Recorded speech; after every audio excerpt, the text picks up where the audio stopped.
বৈশাখের এক সন্ধ্যায় বল্লভপুর গ্রামের ভজা আর লালু বসে আছে চিন্ময়ীর চপের দোকানে।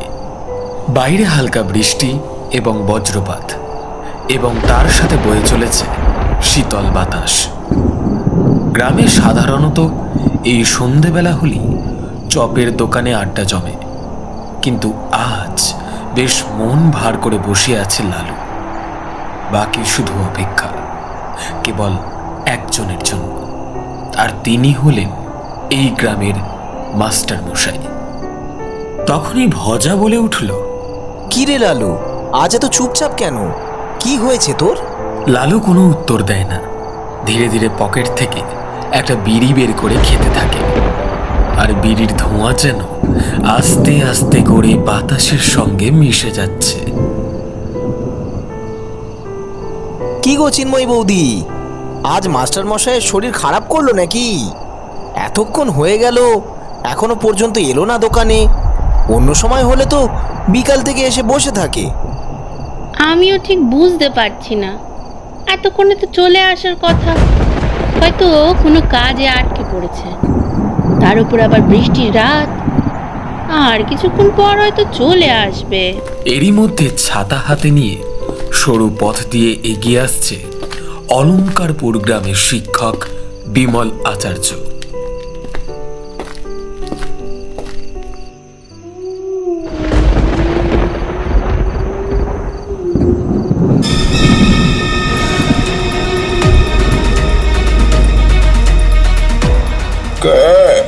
কে ওটা? সরে যাও ওখান থেকে, সরে যাও।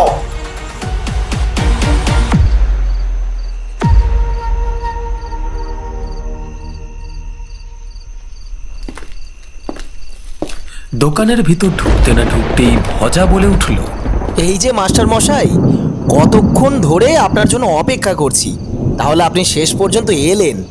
মাস্টার মশাই, আপনার জন্য গরম গরম চপ ভেজে রেখেছি। আমি জানতাম কিছুক্ষণের মধ্যেই আপনি চলে আসবেন। বিমল আচার্য চিন্ময়ীকে চপ দেওয়ার কথা বলে ছাতা পাশে রেখে বেঞ্চে বসলেন। তখনও কিন্তু লালু মন মরা হয়ে কি যেন একটা ভেবে চলেছে। চপ দোকানি চিন্ময়ী সেটা লক্ষ্য করে বলল, কি ব্যাপার লালুদা, আজ তুমি কোনো কথা বলছো না? কি ভেবে চলেছো তখন থেকে, বলো তো? লালু একটু অন্যমনস্ক হয়ে বসেছিল। চিন্ময়ীর কথায় নড়ে চড়ে বসল আর বলল, না না, এমনি। এবার মাস্টার মশাই ব্যাপারটা লক্ষ্য করে লালুকে জিজ্ঞাসা করতে লাগলো যে তার কি হয়েছে, কিন্তু লালু তেমন ভাবে উত্তর না দিয়ে বলল, ছাড়ুন তো মাস্টারমশাই এসব কথা। আপনি বরং একটা ভূতের গল্প বলুন। হ্যাঁ, এই ঠান্ডা পরিবেশে একটা ভূতের গল্প ছাড়া একদম চলে না। না, আবার তার সাথে আছে গরম গরম চপ। ওরে বাবা! মাস্টার মশাই হেসে মৃদুস্বরে বললেন,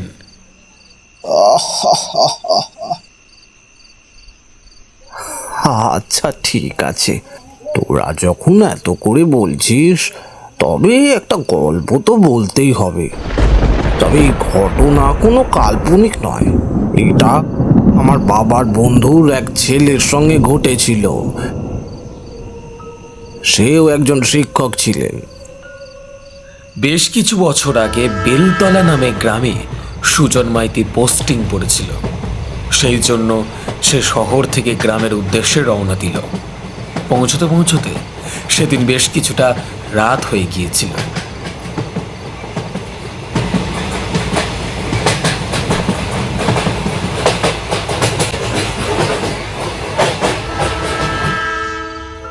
যদিও সুজনকে সেখান থেকে রিসিভ করার লোক ছিল, কিন্তু সেখানে পৌঁছে সে তেমন কাউকে দেখতে পায়নি।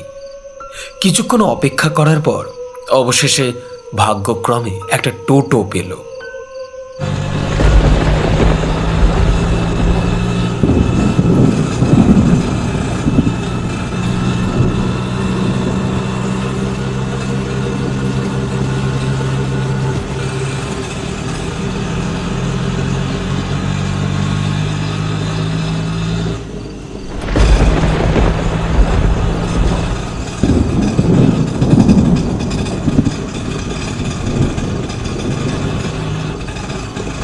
কিন্তু কিছুক্ষণ ধরে টোটো চলার পর টোটোওয়ালা বললেন, আগে বাবু, আপনি বেলতলা গ্রামের কোথায় যাবেন?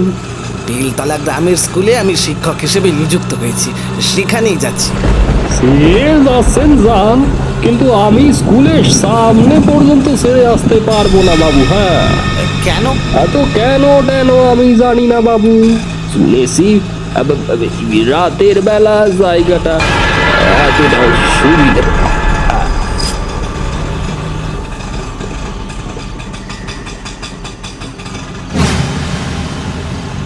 টোটোওয়ালার কথা শুনে সুজনের একটু অদ্ভুত লাগছিল।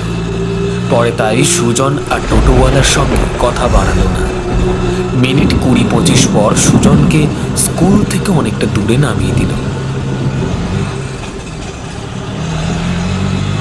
তারপর সুজন টোটোওয়ালার টাকা মিটিয়ে দিয়ে সামনের দিকে হাঁটতে লাগলো।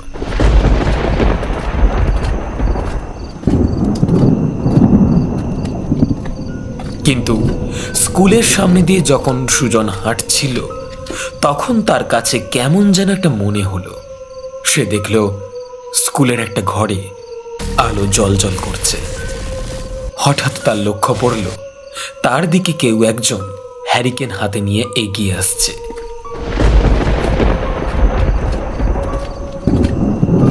সেই লোকটি এসে বলল, মাস্টার মশাই, আপনি চলে এসেছেন? আপনার আসতে কোনো অসুবিধে হয়নি তো? না না, তেমন কোনো অসুবিধে হয়নি, কিন্তু আপনার তো আমাকে নিতে যাওয়ার কথা ছিল। হ্যাঁ মাস্টার মশাই, আমি তো বেরিয়ে বসেছিলাম, কিন্তু কখন যে চোখ লেগে গেল তা বুঝতে পারলাম না। এরপর লোকটি মাস্টার মশাইকে স্কুলের পাশে ঘরে থাকার ঘরটি দেখিয়ে দিল। তারপর সুজন ঘরের ভিতরে প্রবেশ করল।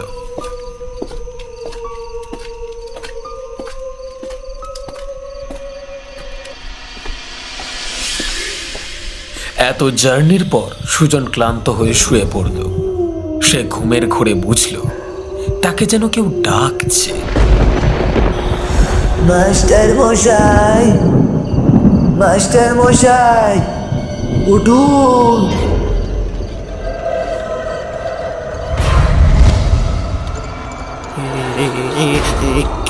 কে আপনি? মাস্টার মশাই, আমি। আমাকে চিনতে পারছেন না? আমি তো আপনাকে নিতে এসেছি। আসুন, চলে আসুন।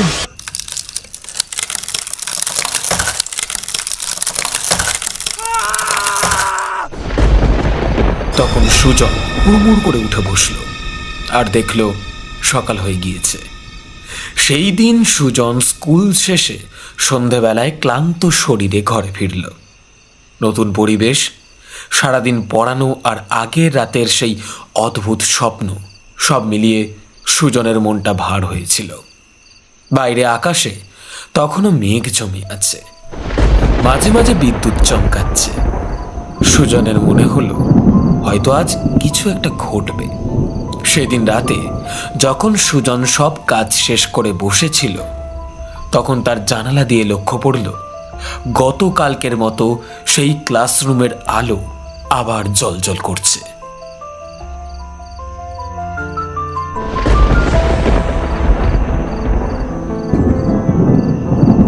সুজন ভাবল, আজকে যদি আমি সেখানে যাই তবে আসল রহস্যটা কি সেটা বের করে ফেলবো।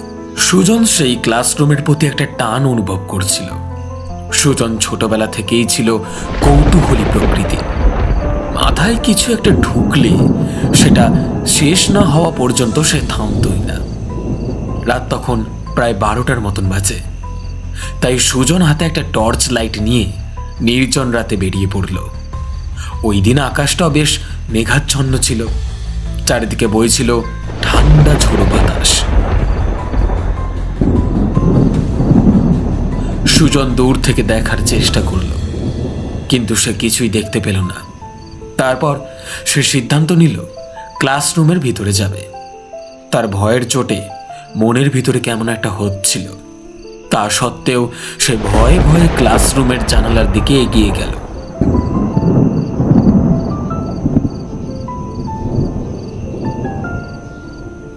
কিন্তু জানালা দিয়ে সে যা দেখল তা দেখে তার সমস্ত শরীর শিহরে উঠল। সে দেখতে পেল চেয়ারে বসে এক অর্ধকঙ্কাল কাদের যেন পড়াচ্ছে। কিন্তু আশ্চর্য বিষয়, ক্লাসে সে ছাড়া আর কেউ ছিল না। তা দেখে ভয়ে সুজন সেখান থেকে পালিয়ে আসতে গেল। তখন পেছন থেকে কেউ একজন বলে উঠল, কি মাস্টার মশাই, ভয় পেলেন নাকি? বহু বছরের অভ্যাস তো, ওই তাই ছাড়তে পারি না। কে আপনি? আমি আর কেউ না, তোমারই মতন এক শিক্ষক। আমি হলাম বাবু মাস্টার।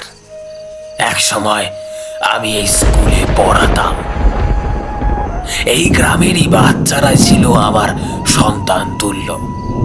অনেক স্বপ্ন নিয়ে আমার জমিতে স্কুলটা বানিয়েছিলাম, কিন্তু এই জায়গাটা কিছু অসৎ মানুষের নজরে পড়ায় আজ আমার এই অবস্থা। মরার পরেও যেতে পারিনি, কারণ এখনো মনে হয় হয়তো কেউ আসবে আর আমার এই স্বপ্নটা পূরণ করবে। আমার কিছু সঞ্চয় এই স্কুলের জন্য রেখে গিয়েছিলাম, কেউ খোঁজ নেয়নি।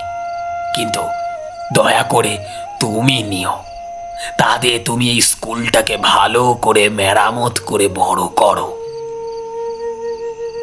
তাহলেই আমার আমার আত্মার শান্তি পাবে। সুজন নির্বাক হয়ে তাকিয়ে রইল। বিদ্যুতের এক ঝলক আলো ছড়িয়ে দিয়ে গেল, আর তার সাথে সাথে বাবু মাস্টার ধীরে ধীরে বাতাসে মিলিয়ে গেল।